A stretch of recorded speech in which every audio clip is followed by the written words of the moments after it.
आज हम लोग हिंदी व्याकरण में संधि टॉपिक को पढ़ते हैं।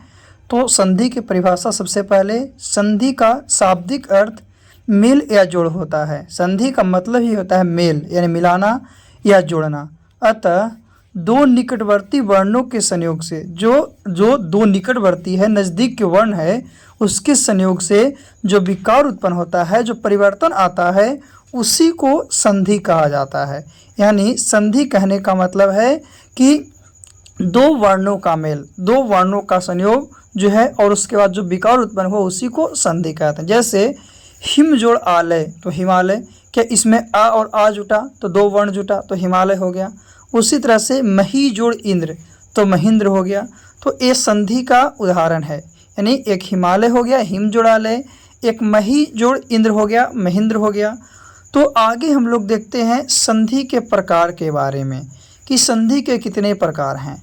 तो संधि के जो है आपका मुख्यतः 3 प्रकार है, स्वर संधि, व्यंजन संधि और विसर्ग संधि। ये भी बहुत बार क्वेश्चन पूछता है कि संधि के कितने प्रकार हैं।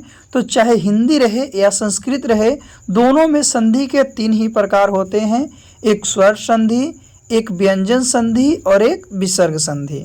आगे जानते हैं इसमें स्वर संधि के भी 5 भेद होते हैं। अगर कभी पूछे कि स्वर संधि के कितने भेद हैं तो स्वर संधि के 5 भेद हैं, जिसमें दीर्घ स्वर हो गया, गुण स्वर हो गया, वृद्धि स्वर हो गया, यन स्वर हो गया और अयादि स्वर हो गया। ये 5 जो है स्वर संधि के उदाहरण कौन कौन है।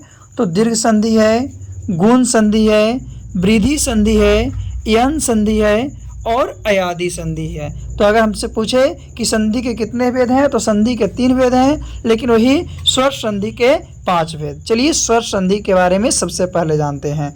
तो स्वर संधि कहने का मतलब होता है कि स्वर के साथ स्वर के मेल को, स्वर के साथ स्वर के मेल को ही हम लोग क्या कहते हैं, स्वर संधि कहते हैं। यानी 2 स्वर का जो मेल होता है उसी को हम लोग क्या कहते हैं, स्वर संधि कहते हैं। जैसे कि आ प्लस आ तो ये सब आपका स्वर संधि। जैसे पर प्लस उपकार तो परोपकार, तो पर में आ रहा है ऊ आ रहा है तो दोनों स्वर है।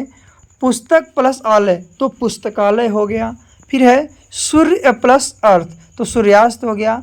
महा प्लस आत्मा तो महात्मा हो गया। इस तरह से स्वर संधि है, जिनके ही बताएं कि स्वर संधि के 5 भेद हैं कौन कौन। तो दीर्घ स्वर संधि, गुण स्वर संधि, यन स्वर संधि, वृद्धि स्वर संधि और अयादि संधि। तो स्वर संधि में याद रखना है कि स्वर के साथ स्वर का मेल होगा, यानी दोनों स्वर्ण वर्ण ही रहेंगे, उसी को स्वर संधि। चलिए सबसे पहले इसमें दीर्घ स्वर के बारे में जानते हैं। तो दीर्घ स्वर संधि किसको कहते हैं। तो दीर्घ में आ ई उ और री के बाद, अगर आ ई उ और री के बाद या हस्व या दीर्घ कोई भी आता है, हस्व आए या दीर्घ आए तो क्या आए ई हर्षई दुर्घई रु आए, तो ये दोनों स्वर जो होते हैं मिलकर दीर्घ का निर्माण करते हैं। जैसे कि जैसे आ प्लस आ भी करेंगे तो आ ही होगा, आ प्लस आ भी करेंगे तो आ ही होगा। तो आ दीर्घई दीर्घ ओ और दीर्घई री हो जाते हैं। तो इससे मेल से बनने वाले संधि को हम लोग दीर्घ स्वर संधि का। जैसे धर्म प्लस अर्थ तो धर्मार्थ, स्व प्लस अर्थी तो स्वार्थी, मत प्लस अनुसार तो मतानुसार, देव प्लस अर्चन तो देवार्चन, मत प्लस अनुसार तो मतानुसार, वेद प्लस अंत तो वेदांत, परम प्लस अर्थ तो परमार्थ और धर्म प्लस अधर्म तो धर्मार्थ। फिर है गुण स्वर संधि। गुण स्वर संधि किसको कहते हैं।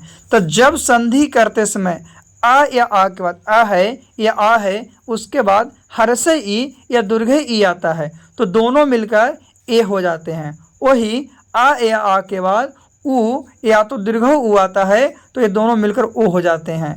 और अ या आ के बाद अगर री है तो अर हो जाता है। तो इस प्रकार बनने वाले शब्दों को हम लोग गुण स्वर कहते हैं। आ या आ के बाद हर्ष ई या दीर्घ ई आया तो ये हो जाएगा, हर्ष उ या दीर्घ उ आया तो ओ हो जाएगा, और री आया तो अर हो जाएगा। इसी को गुण स्वर संधि कहते हैं। जैसे एक आध उदाहरण देखते हैं। जैसे जल प्लस ऊर्जा तो जलोर्जा, उच्च प्लस उद्भव तो उत्सव, नव प्लस उठ तो नवोठ। तो इस तरह से आपका है जल प्लस उष्मा तो जलोष्मा, समुद्र प्लस उर्मी तो समुद्रोमी, जल प्लस उर्मी तो जलोर्मी, एक गुण स्वर का था। चलिए आगे हम लोग जानते हैं यन स्वर के बारे में कि यन स्वर क्या है।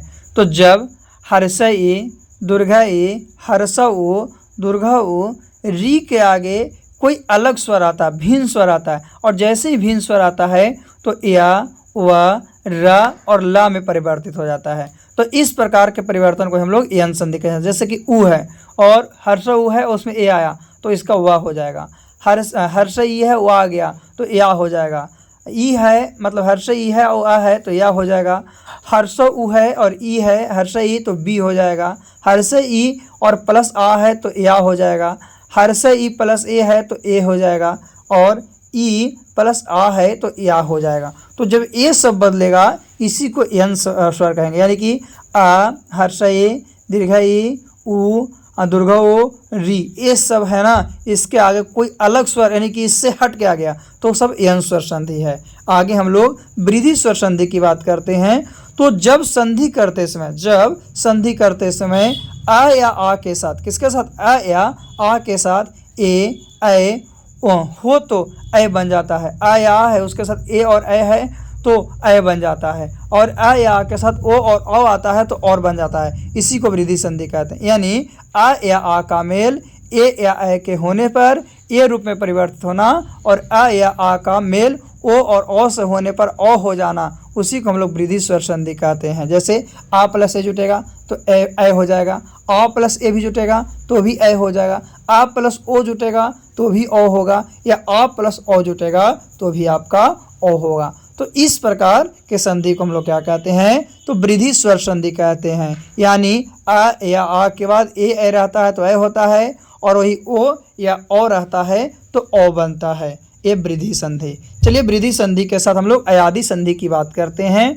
तो जब ए ओ या ओ के बाद ए ओ या ओ के बाद कोई भिन्न स्वर आता है, स्वर ही आएगा, कोई भिन्न स्वर आएगा तो आए तो ए का ए हो जाता है, ए का आय हो जाता है, ओ का अब हो जाता है, और ओ का आब हो जाता है। तो इस प्रकार बनने वाले शब्दों को हम लोग अयादि स्वर संधि कहते हैं, है ना। यानी जब संधि करते समय ए ओ के साथ कोई अंस्वर आए तो ए का ए का आय, ओ का अब, ओ का अब बन जाता है, वही आपका अयादि संधि कहला। जैसे ए प्लस आ तो ए हो गया, ए प्लस आ तो आय हो गया, ओ प्लस आ तो अब हो गया, ओ प्लस आ तो भी अब हो गया, और ओ प्लस ई तो भी अब हो गया। तो ये आपका अयादि संधि है। तो हम लोग अभी स्वर संधि के 5 प्रकार के बारे में जान गए, स्वर संधि के साथ साथ उनके प्रकार के बारे में भी जान गए हैं। चलिए अब हम लोग स्वर संधि के बाद व्यंजन संधि की बात करते हैं।